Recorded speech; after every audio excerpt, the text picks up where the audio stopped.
समय की गति अत्यंत तीव्र मानी गई है।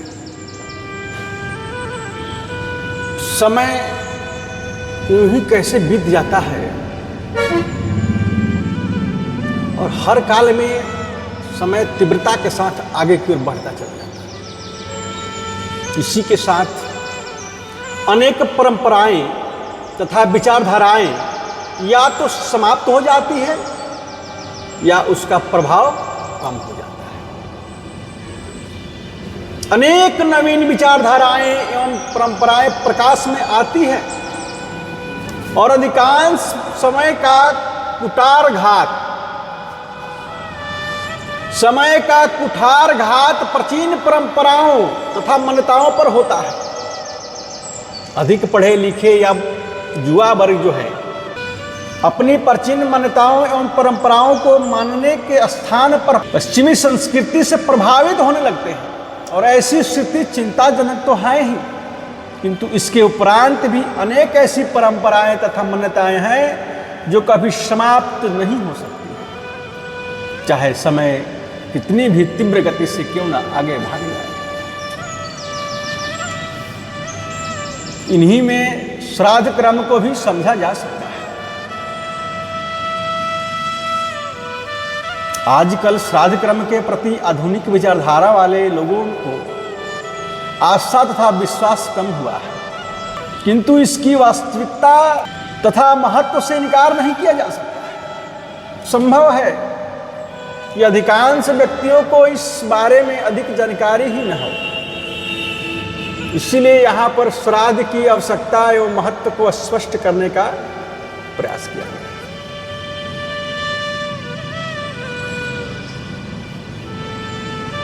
श्राद्ध शब्द जो है उस श्रद्धा से आया है। श्रद्धा से ही श्राद्ध शब्द का विचार। श्रद्धया कृतं संपादितमिदं श्रद्धया दीयते यस्मात् छान्दं श्रद्धार्थमिदं श्राद्धं श्रद्धया इदं श्राद्धं। कहने का तात्पर्य है कि पितरों की तृप्ति के लिए किए जाने वाले कर्म ही श्राद्ध माना जाता है। जो पितृ के लिए जो कार्य किए जाएं और जिसमें पितृ लोग को तृप्ति हो वही श्राद्ध है। विश्व भर में, पूरा संसार में जितने भी संप्रदाय हैं उन सभी में हिंदू संप्रदाय में आत्मा के महत्व को सर्वाधिक माना गया है। शरीर को नश्वर तथा आत्मा को अमर कहा गया है। ये आत्मा जो है अमर है, वो कभी मरता नहीं है। इसीलिए आत्मा कभी मरता नहीं है। इसी आधार पर पुनर्जन्म की अवधारणा स्थापित की। यही कारण है कि व्यक्ति की मृत्यु के पश्चात पितरों की संतुष्टि के लिए उन्हें यथायोग्य भोजपद सामग्री अर्पित की जाती है कि उनकी आत्मा को शांति मिले। यह क्रिया ही श्राद्ध कहलाती है।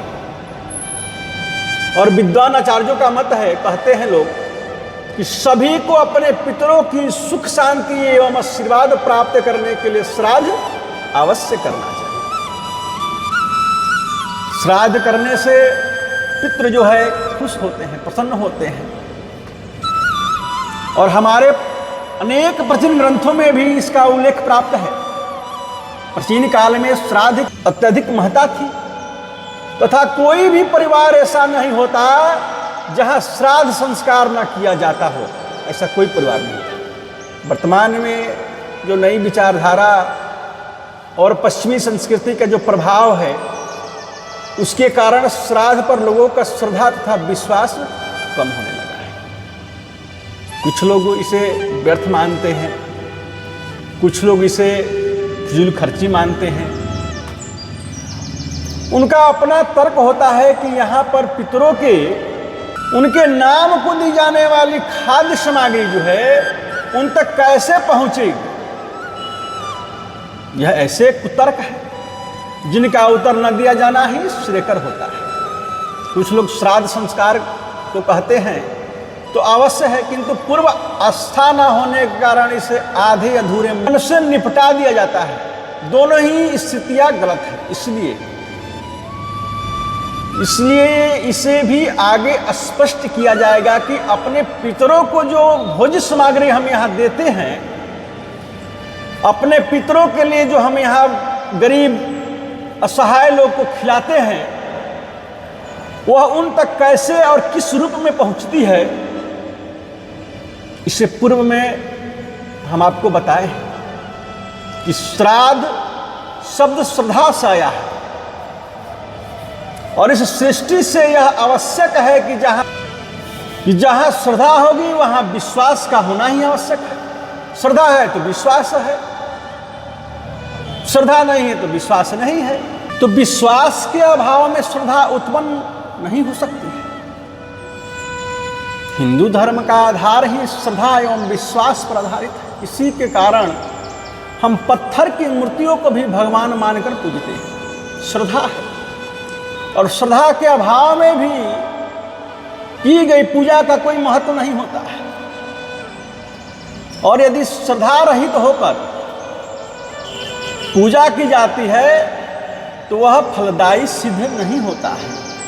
श्रद्धा हम अपने उन पूर्वजों को करते हैं जिनके कारण आज हम हमारा अस्तित्व है, जिनका जीवन भर हम सम्मान करते आए हैं, और उनकी मृत्यु के बाद अपने पूर्वजों का श्राद्ध पूरी आस्था, विश्वास एवं श्रद्धा से करते हैं। उनके प्रति कृतज्ञता व्यक्त की जाती है, और इस कर्म में श्रद्धा की सर्वाधिक आवश्यकता रहती है। इसीलिए इस कर्म को श्राद्ध कहा गया है।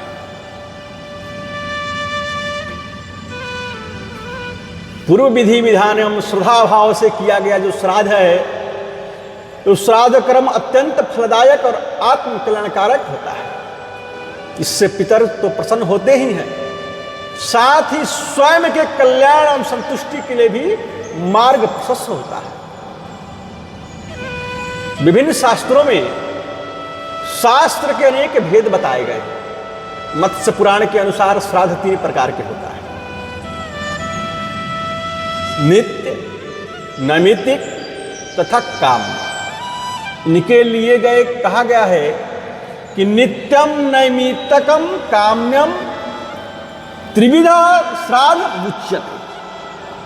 माने भविष्य पुराण में भी कहा गया है कि 12 प्रकार के श्राद्ध का उल्लेख भविष्य पुराण में आया है। 12 प्रकार का श्राद्ध होता है। कौन कौन सा होता है? कि नित्य, नैमित्तिक, काम, वृद्धि, सप्तपिंड, पार्वण, गोष्ठी, शुद्धार्थ, कर्माण, दैविक, यथार्थ और पुष्ट अर्थ। श्रौत तथा स्मार्त। श्रौत तथा स्मार्त भेद से श्राद्ध संस्कार के 2 भागों में विभक्त किया गया। श्रौत श्राद्ध तथा स्मार्त श्राद्ध, माने अमावस्या के दिन किए जाने वाले श्राद्ध को श्रौत श्राद्ध कहा गया, और इसके केवल श्रुति प्रतिपादित मंत्रों का ही प्रयोग किया जाता है। एकोदिश पार्वण एवं तीर्थ के मरण तक के श्राद्ध स्मार्त श्राद्ध संस्कार कहे जाते हैं, और इसमें पौराणिक, वैदिक, तांत्रिक तथा धर्मशास्त्र आदि मंत्रों का प्रयोग किया जाता है। बड़ों का आशीर्वाद प्राप्त करने के लिए उनका यथोचित सम्मान तथा सत्कार करना आवश्यक होता है। इसी प्रकार अपने पूर्वज का आशीर्वाद प्राप्त करने के लिए श्राद्ध कर्म संस्कार अवश्य करना चाहिए। व्यक्ति यदि समस्त प्रकार के श्राद्ध नहीं कर सकता है तो अश्विन मास के पितृपक्ष में तथा पितृगण की मृत्यु की तिथियों पर, जिस तिथि को इनकी मृत्यु हुई थी उस तिथि पर श्राद्ध अवश्य करना चाहिए। पितृपक्ष में समस्त पितर जो है पृथ्वी की ओर प्रस्थान करते हैं, पृथ्वी पर आते हैं और आशा करते हैं कि उनके पुत्र पौत्र आदि श्राद्ध संस्कार द्वारा उन्हें तृप्ति प्रदान करेंगे।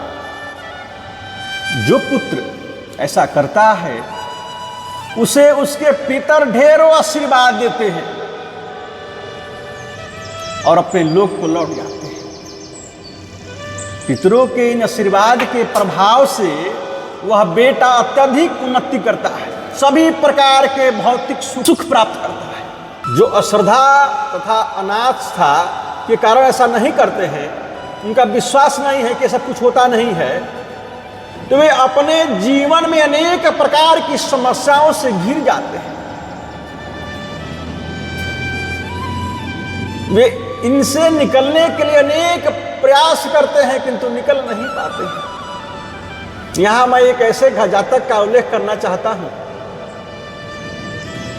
कि जो एक कारण से लंबे समय तक विभिन्न प्रकार के कष्टों से घिरा रहा और इस कष्टों से मुक्ति प्राप्त करने के लिए अनेक प्रकार के उपाय और प्रयास किए, लेकिन सफल नहीं हुआ। उसका किराने का बहुत बड़ा व्यवसाय था, आमदनी अच्छी थी, किंतु वह उसका सुख नहीं भोग पा रहा था। कमाया गया पैसा व्यर्थ जा रहा था। उसकी पत्नी बीते कुछ समय से बीमार चल रही थी। अच्छा उपचार कराने पर भी रोग ठीक नहीं हो पा रहा था। स्वयं को भी व्यवसाय में अचानक अनेक प्रकार की हानियां उठानी पड़ रही थी। उसके 2 बच्चे थे और उन पर तो किसी प्रकार की समस्या नहीं थी, फिर भी वह पत्नी की बीमारी और व्यवसाय में आने वाली समस्या से बहुत परेशान था। एक दिन वह किसी के माध्यम से मेरे पास आया। यह अगस्त माह का समय था। वह अपने साथ अपनी जन्म पत्रिका भी लाया था।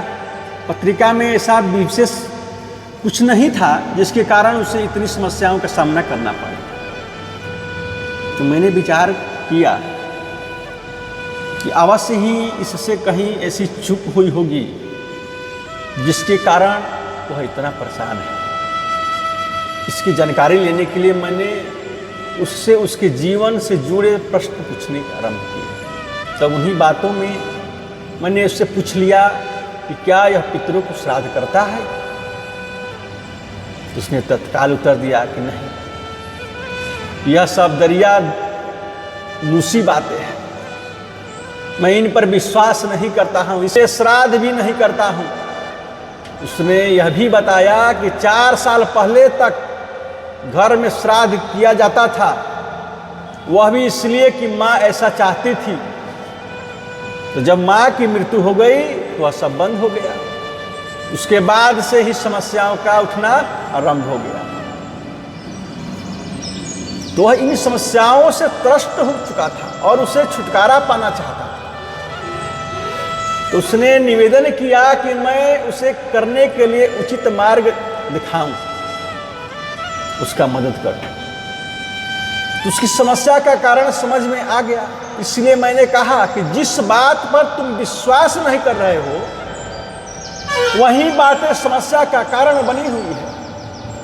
श्राद्ध कर्म पर तुम्हारा विश्वास नहीं है, इस कारण श्राद्ध नहीं करते, किंतु इस बात को तुम समझ नहीं पा रहे हो कि तुम्हारे इस कृत्य से तुम्हारे पितर को कितना कष्ट होता होगा, इसलिए ये तुम्हें इसका दंड दे रहे हैं।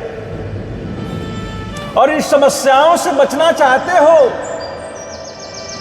तो आने वाले पितृपक्ष में तुम अवश्य ही पूरी श्रद्धा और आस्था के साथ पितरों का श्राद्ध करो। अब तक तुमने उनका श्राद्ध नहीं किया और इसके लिए क्षमा भी मांगना। ईश्वर ने चाहा तो शीघ्र ही तुम्हारी समस्याएं ठीक हो जाएगी। उसने सहमति से सिर हिलाया और फिर चला गया। बोला कि ठीक है, करूंगा। लगभग 3 माह बाद पुनः मेरे पास आया और उसका चेहरा खिला हुआ था, वो प्रसन्न था। उसने आते ही मेरे चरणों को स्पर्श करके बताया कि उसने पूरी विधि से अपने पितरों का श्राद्ध किया था, ब्राह्मणों को भोजन भी कराया था। और उसके बाद वास्तव में चमत्कार हुआ, पत्नी का रोग ठीक होने लगा और वह स्वस्थ है। कुछ समस्याएं हैं, वह धीरे धीरे अवश्य ठीक हो जाएंगे। अब मैं श्राद्ध करना कभी नहीं भूलूंगा। इसके बाद वह चला गया। तो इस प्रकार के अन्य अनेक उदाहरण हो सकते हैं जिसकी तरफ आमतौर पर ध्यान नहीं दिया जाता है। यह कहीं न कहीं व्यक्ति के जीवन तथा उसकी गतिविधियों को अवश्य ही प्रभावित करते हैं। हमारे प्राचीन ग्रंथ में भी इस तथ्य को स्पष्ट किया गया है कि श्रद्धा एवं भक्ति द्वारा विधि विधान से किया गया श्राद्ध हमेशा ही व्यक्ति के लिए कल्याणकारक होता है। इसलिए समस्त व्यक्तियों को पूरी श्रद्धा आस्था विश्वास के साथ पितृपक्ष में तथा अपने पूर्वजों की मरण तिथि को श्राद्ध करना चाहिए। पितृपक्ष के साथ पितरों का विशेष संबंध होता है और इन दोनों वे अपने पुत्र से आशा करते हैं वह श्राद्ध कर्म के माध्यम से उन्हें अन्न जल अर्पित करें जिससे वे तृप्त हो सके। पुत्र का भी यह दायित्व होता है कि वह श्राद्ध करके पितरों को संतुष्ट एवं प्रसन्न करे ताकि पितरों का आशीर्वाद उन्हें मिलता रहे। महर्षि जवाली के कथन से इस पर विचार की पुष्टि होती है कि पुत्र द्वारा पितृपक्ष में श्राद्ध करने से पुत्र की एवं समस्त परिवार को दीर्घायु, आरोग्य और सभी प्रकार के सुख ऐश्वर्य तथा वांछित अभिलाषाओं की पूर्ति प्राप्त होती है। पुत्रानायुष तथा आरोग्य मैश्वर्यमतुलं तथा प्राप्नोति पश्चिमान् कृत्वा श्राद्धं कामाश्च पुष्कलान्। आचार्यों का भी हमेशा यही उपदेश रहा है कि श्राद्ध करने वाले पुत्र के लिए उससे बढ़कर श्रेष्ठ और कल्याणकारक कार्य कोई नहीं हो सकता है। श्राद्ध को पुत्र द्वारा किए जाने वाले आवश्यक उत्तरदायित्वों को सर्वोच्च स्थान प्राप्त है।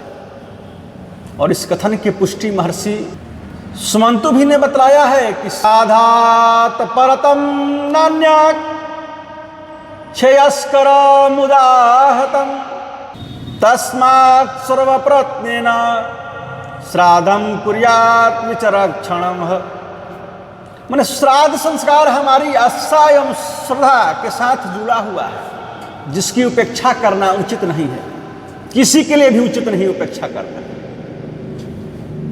श्राद्ध करने से हमारे पितर तो अवश्य संतुष्ट एवं प्रसन्न होते हैं लेकिन इसके साथ साथ सगे संबंधियों से लेकर ब्रह्मा जी तक सभी तृप्त एवं प्रसन्न होते हैं। सोचिए, तो श्राद्ध की जो महिमा है, तो श्राद्ध की महिमा एवं महत्व को ब्रह्म पुराण में भी इससे भी बढ़कर बताया गया है। ब्रह्म पुराण के अनुसार एव विधानतः श्राद्धं कुर्यात् स्वविभावोचितम् आब्रह्मस्तंभ प्रत्नम जगत प्रीणांति मानवः। इसी कथन की पुष्टि विष्णु पुराण में भी कही गई है। श्राद्ध कर्म से केवल पितर ही प्रसन्न नहीं होते हैं अपितु समस्त देव आदि भी प्रसन्न होते हैं और श्राद्ध करने वाले को अपनी अनुकंपा एवं आशीर्वाद प्रदान करते हैं।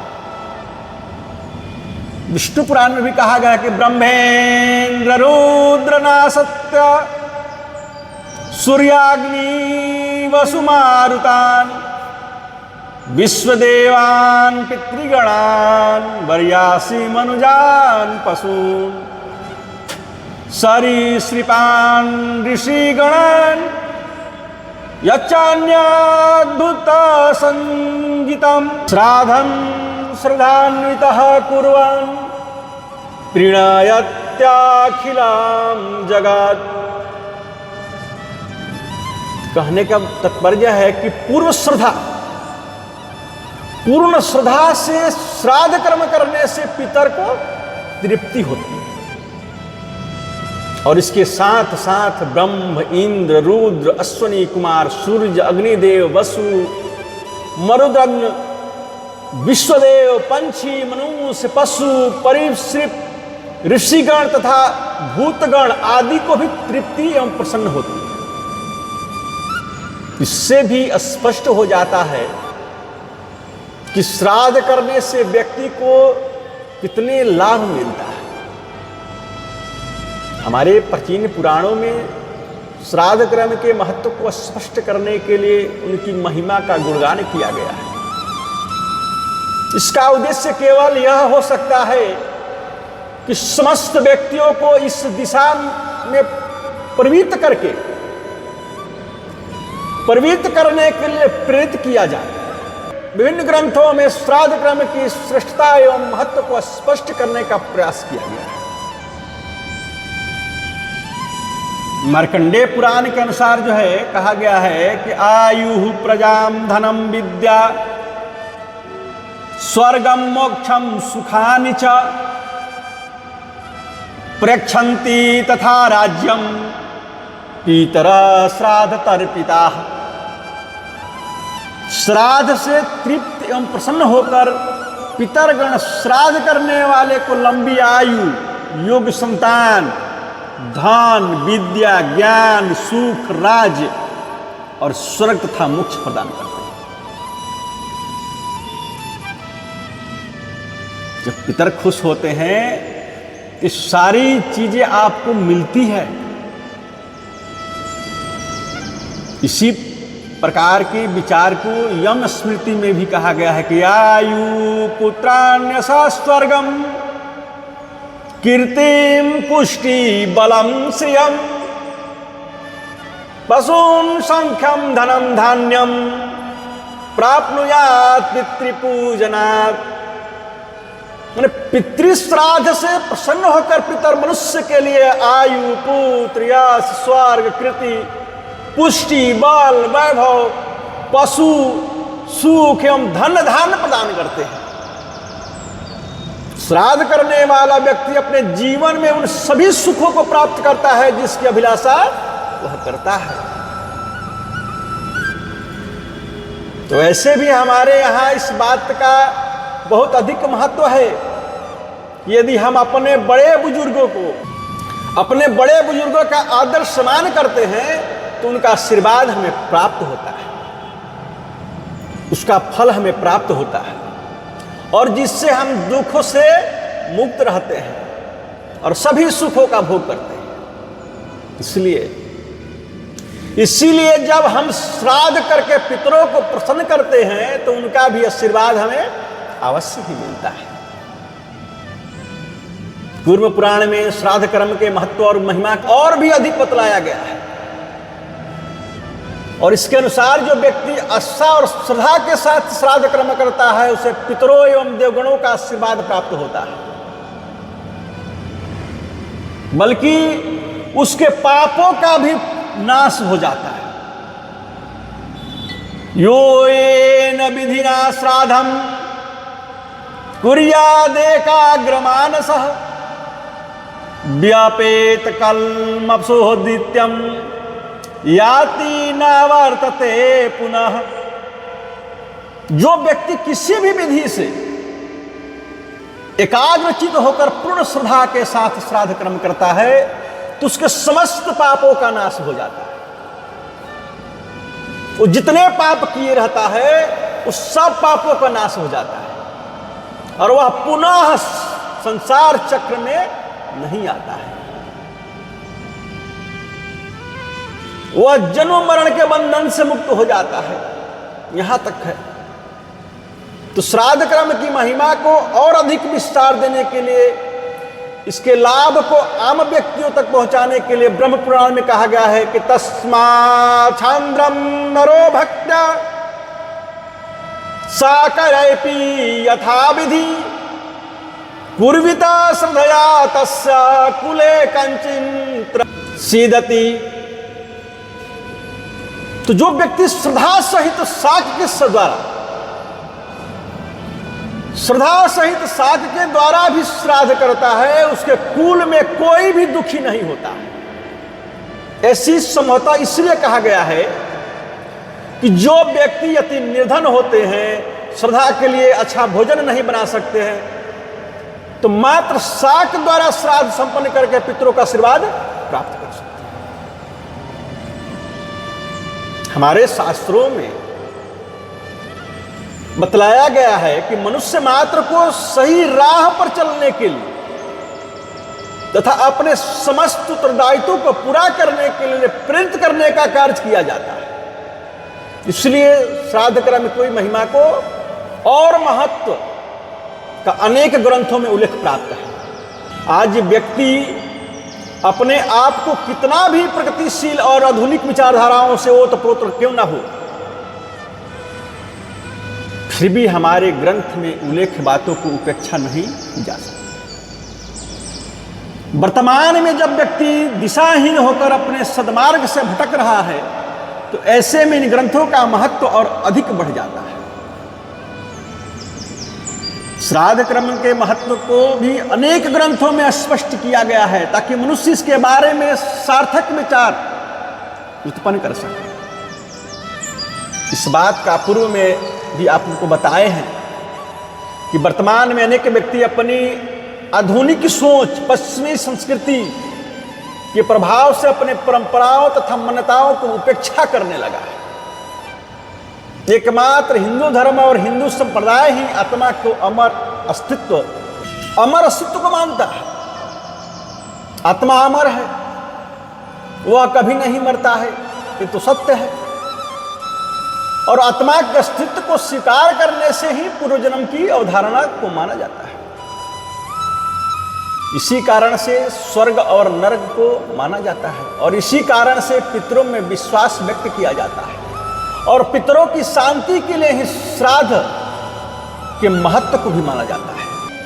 इसलिए पश्चिम की भोगवादी संस्कृति से प्रभावित होकर अपनी संस्कृति और अपनी मान्यताओं को कभी उपेक्षा नहीं करनी चाहिए। और जो व्यक्ति किसी भी कारण से यदि श्राद्ध कर्म के महत्व को समझ पाने में असमर्थ है तथा समझकर भी उसकी उपेक्षा करता है, तो ऐसा करने से वह गलत कार्य करने लगता है।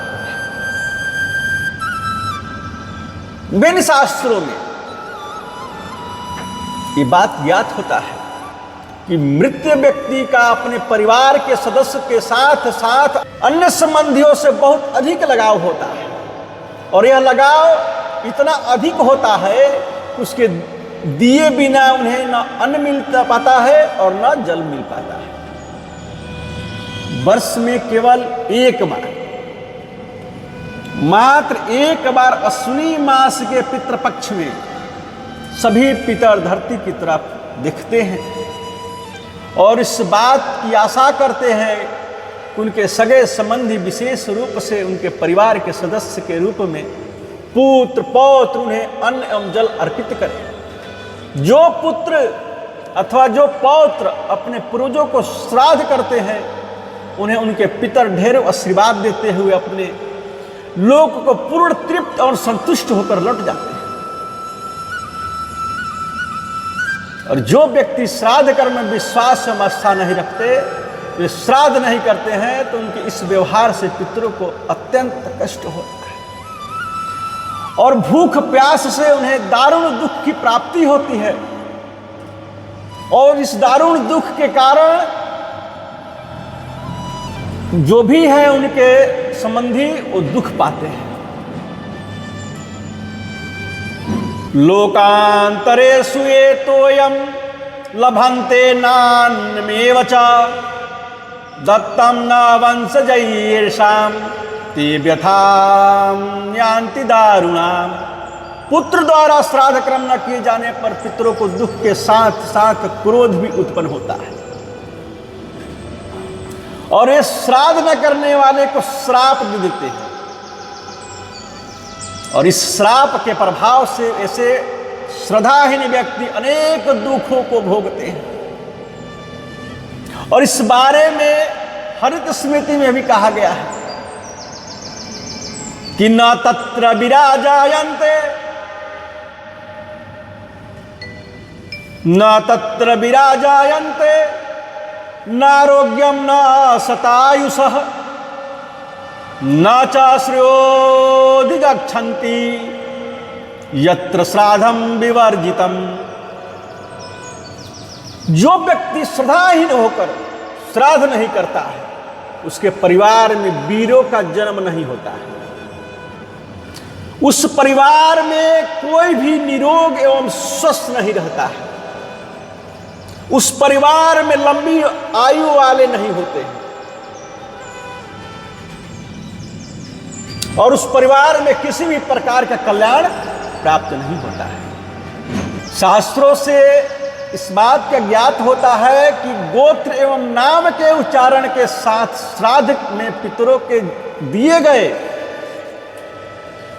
अन्न जल आदि सामग्री पितरों के ग्रहण करने के अनुरूप होकर भी उनके पास पहुंचता है और इस बात का उल्लेख पद्म पुराण में भी किया गया है।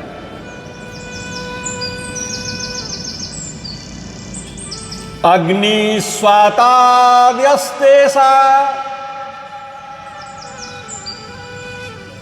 माधितप्ये व्यवस्थिताः। तो मृत्यु के पश्चात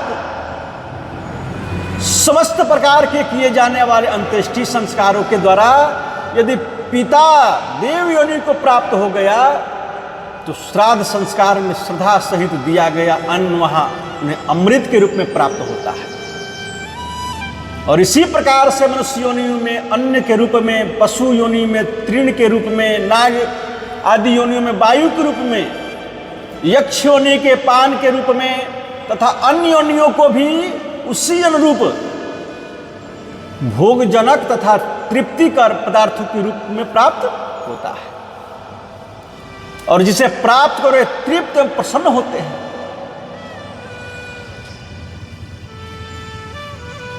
तो उनकी पुष्टि के लिए भी कहा गया है कि देवो यदि पिता जातः शुभ कर्मानुयोगतः तस्यान्मृतम भूत्वा देवत्वेऽप्यनुगच्छति मर्त्यत्वे हात्र रूपेण पशुत्वे च तृणं भवेत् श्रद्धात्रं वायुरूपेण नागवेऽप्युपतिष्ठति आनं भवति यक्षत्वे नानाभोगकरं तथा। इस बारे में जान लेना आवश्यक होता है कि श्राद्ध किन अवसरों पर किया जाना उचित होगा। श्राद्ध करने के अनेक अवसरों को उचित बताया गया और इनमें मनवंतर की मनवादी तिथियां तथा युगादि तिथियां, विषु योग, व्यतिपात योग, आयन काल, संक्रांति काल, ग्रहण काल आदि प्रमुख है।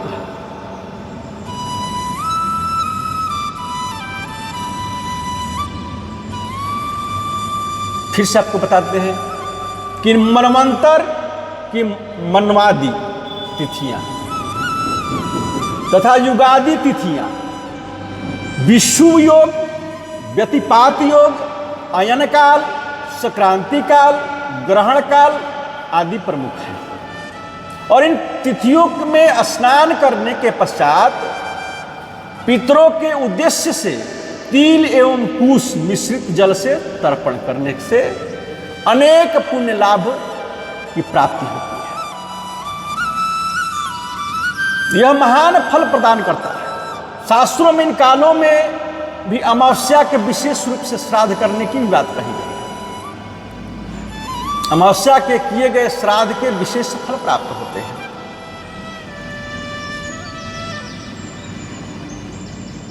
तो बताए इन अवसरों को यदि छोड़ दिया जाए तो वर्ष में 2 बार श्राद्ध किया जाना उचित माना गया है। क्षयाह तिथि और पितृपक्ष 2।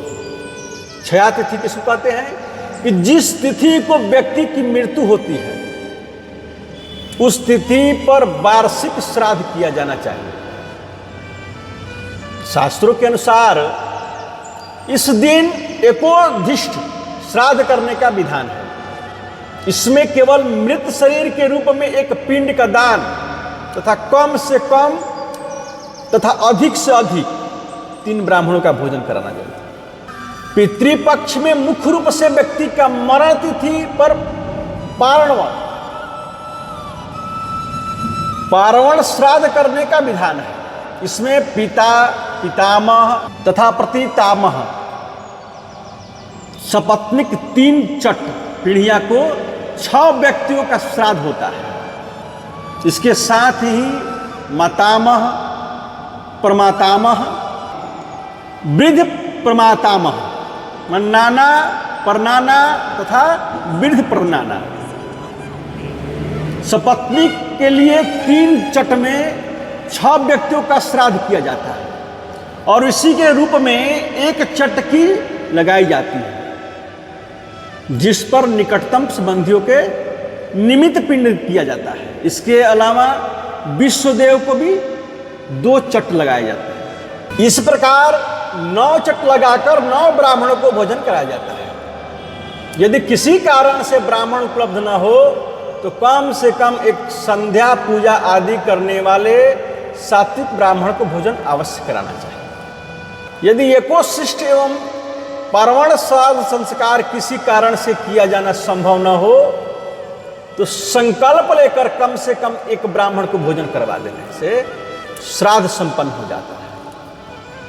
श्राद्ध के दिन यदि व्यक्ति यात्रा में हो, रोगी हो, आर्थिक समस्या हो और जिसके कारण भोजन बनाकर कराना संभव न हो तो संकल्प करके केवल सूखा तथा कच्चा अन्न, चीनी, घी, नमक आदि पदार्थों को निमित्त किसी ब्राह्मण को दे देना चाहिए। यदि इतना भी संभव न हो तो केवल गौ को गौग्रास देना चाहिए। ऐसा करने से भी श्राद्ध संपन्न हो जाता है। यदि किसी व्यक्ति को अत्यधिक आर्थिक अभाव है और वह श्राद्ध को संपन्न करने के लिए कुछ भी कर सकने में समर्थ है तो शास्त्रों में इसी स्थिति में विशेष व्यवस्था बतलाई गई।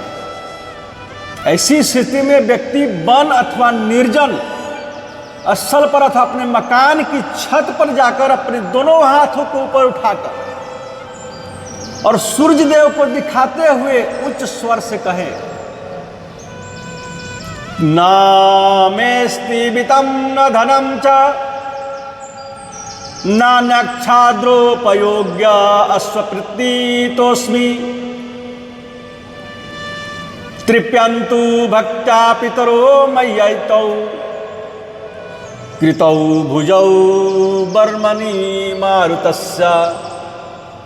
ऐसा विष्णु पुराण में कहा गया है कि जिसका भाव यह है कि हे मेरे पितृगण, मेरे पास श्रद्धा करने के लिए धन आदि कुछ भी वस्तु नहीं है, इसलिए मैं आपको अपनी श्रद्धा भक्ति समर्पित करता हूं,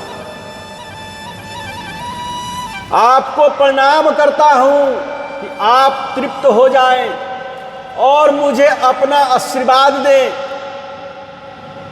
यदि आप संस्कृत का श्लोक नहीं बोल पाते तो इस श्लोक के भाव को मन ही मन बोलें, इससे भी श्राद्ध संस्कार संपन्न हो माना जाता है। इससे भी श्राद्ध संस्कार संपन्न माना जाता है।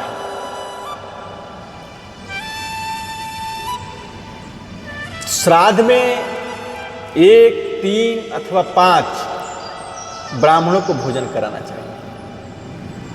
यह श्राद्ध करने वालों की स्थिति पर भी निर्भर करता है कि वह कितने ब्राह्मण को भोजन करवा सकता है।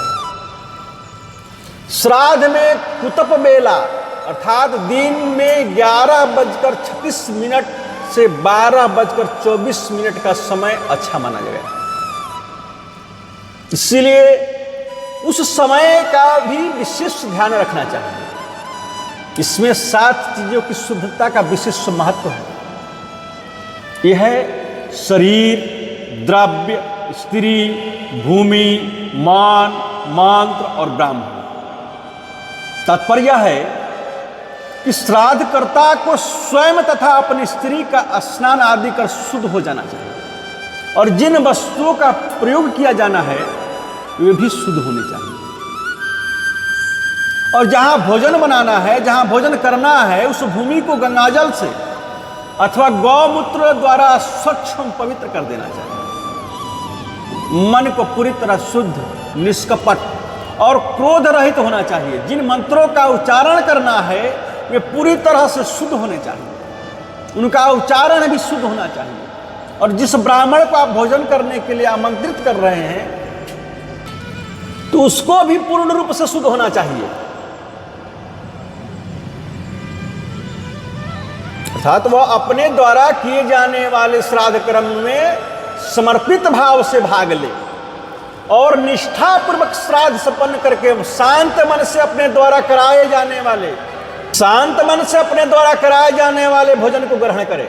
आमतौर पर पितृपक्ष में अत्यधिक आमंत्रण होने के कारण ब्राह्मणों का कार्यक्रम बहुत व्यस्त रहता है, इसलिए कभी कभी वे जल्दबाजी में कार्यों को निपटाने का प्रयास करते हैं। शुद्धि के अतिरिक्त दो अन्य बातों पर भी विशेष ध्यान दिया जाना चाहिए। पहली बात है कि पूरे श्राद्ध क्रम को शांत चित्त से करना चाहिए और किसी भी बात पर क्रोध नहीं होना चाहिए। और दूसरी बात है कि किसी भी काम को जल्दबाजी में नहीं करने चाहिए, जल्दी जल्दी कर दो नहीं। इसलिए समय पर कार्य प्रारंभ करें ताकि सभी कार्य ठीक समय पर संपन्न हो जाए। श्राद्ध में ब्राह्मण भोजन में दूध तथा दूध से बनी पदार्थों का विशेष रूप से समायोजन करें। इसमें दूध, दही, रबड़ी, मावे, मिठाई हो सकती है। चावल का प्रयोग भी अवश्य रूप से किया जाना चाहिए, इसलिए खीर का विशेष महत्व माना गया है। और इसमें बेसन से बने पदार्थों का भी, चौरे की दाल को वर्जित माना गया है, इसलिए बेसन से बने लड्डू अथवा नमकीन का प्रयोग नहीं करने चाहिए। ब्राह्मण भोज के पश्चात ब्राह्मण को नगद दक्षिणा अथवा वस्त्र आदि दोनों अपने समर्थ के अनुसार, जितनी आपकी समर्थ हो उस अपने समर्थ के अनुसार देने चाहिए।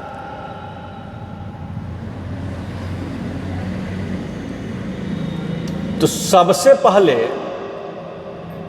विधि विधान के अनुसार श्राद्ध प्रक्रिया करनी चाहिए और स्नान आदि से निवृत्त हो जाएं जहां श्राद्ध संपन्न करना है, और उस भूमि को स्वच्छ कर लें। काम में आने वाली वस्तुओं को स्वच्छ हम साफ कर पहले और ब्राह्मण भोज बनाना प्रारंभ करें। और उसके साथ ही गया धाम अथवा भगवान श्री हरि विष्णु जी का स्मरण करें। पीली सरसों से दिशाओं की रक्षा हेतु दिग्रक्षक करवाएं। फिर श्राद्ध का संकल्प लेकर अग्रांग के पितृ गायत्री मंत्र का 3 बार पाठ करें। ओम देवताभ्य पितृभ्यश्च महायोगिभ्य एव च नमः स्वाहाय स्वाध्याय नित्यमेव नमो नमः। संकल्प पूर्वक विश्व देवों तथा पितरों का आसन दान दें और उनका श्राद्ध कर्म आवाहन करें। अर्घ पात्र में अर्घ दें तथा विश्व देवों तथा पितरों का पूजन करें। दीपक प्रज्वलित करें। अलग अलग पात्रों में बनाया गया भोजन डालें। अन्नदान का संकल्प लें और पुनः पितृ गायत्री का पाठ करें। और इसके पश्चात पिंड वेदी बनाएं। तत्पश्चात पिंड वेदी पर कुश बिछाकर पिंडदान करें और पिंडों पर जल एवं दूध की धारा अर्पित करें। अर्घ दें। जो दक्षिणा देना चाहें उसका संकल्प लें तथा विश्व देवों एवं पितरों को विसर्जन कर पुनः पितृ गायत्री का पाठ करें और दीपक बुझा दें। तो श्राद्ध क्रम की यह संक्षेप में समान विधि है। तो इतना कुछ यदि एक आम व्यक्ति नहीं कर सकता तो इससे भी अधिक समान विधि से श्राद्ध किया जा सकता है। श्राद्ध तिथि को पूर्ण स्वच्छता तथा मनोयोग से भोजन बनाएं। ब्राह्मण को पूर्व में आमंत्रण दे दें। ब्राह्मण भोजन से पूर्व गाय, कौवे तथा काले कुत्ते को निमित्त भोजन निकालकर अलग कर दें। ब्राह्मण भोज से पूर्व गाय, कौवे और काले कुत्तों को निमित्त भोजन निकालकर अलग कर दें और श्रद्धापूर्वक ब्राह्मण को भोजन कराएं तथा यथाशक्ति दक्षिणा दें। और इसके बाद में गाय, कुत्ते तथा कौवे को पूर्व में निकाला गया भोजन खिला दें। कहीं कहीं पर पहले गाय, कुत्ते तथा कौवे को भोजन दिया जाता है, फिर ब्राह्मण को भोजन कराया जाता है। यदि भोजन करने के लिए ब्राह्मण उपलब्ध ना हो तो क्वचा भोजन तथा दक्षिणा भी दिया जा सकता है। भोजन में आटा, चावल, घी, मावे की कोई भी मिठाई तथा नमक उचित मात्रा में निकाल कर अलग रख देने चाहिए। उसके बाद जो है गाय, कुत्ते तथा कौवे को भोजन डालें। मानसिक रूप से पितरों से प्रार्थना करें कि वे हमेशा उन पर कृपा बनाए रखे। हम सभी को इतना ध्यान अवश्य रखना चाहिए कि अपने पूर्वजों के कारण ही हमारा अस्तित्व संभव हो पाया है।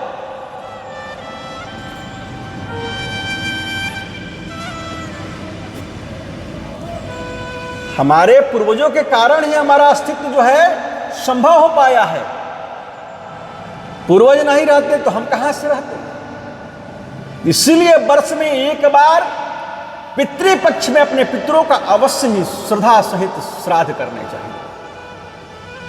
आज कोई व्यक्ति चाहे कितनी भी आधुनिक सोच विचार का हो जाए, चाहे कितना भी पश्चिमी संस्कृति से प्रभावित हो जाए, किंतु अपनी संस्कृति और परंपराओं को न तो कभी भूलना चाहिए और न इसके प्रति अनास्था का प्रदर्शन भी करना चाहिए और न उपहास भी करना चाहिए।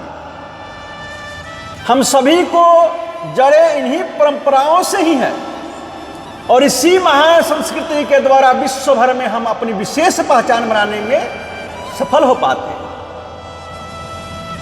इतना पालन और सम्मान होना चाहिए कि हम सभी को अपनी पितरों का श्रद्धा, अपने पितरों का श्राद्ध संस्कार संपन्न करना चाहिए ताकि हम सभी अधिदैविक, अधिभौतिक और आध्यात्मिक उन्नति प्राप्त कर सकें।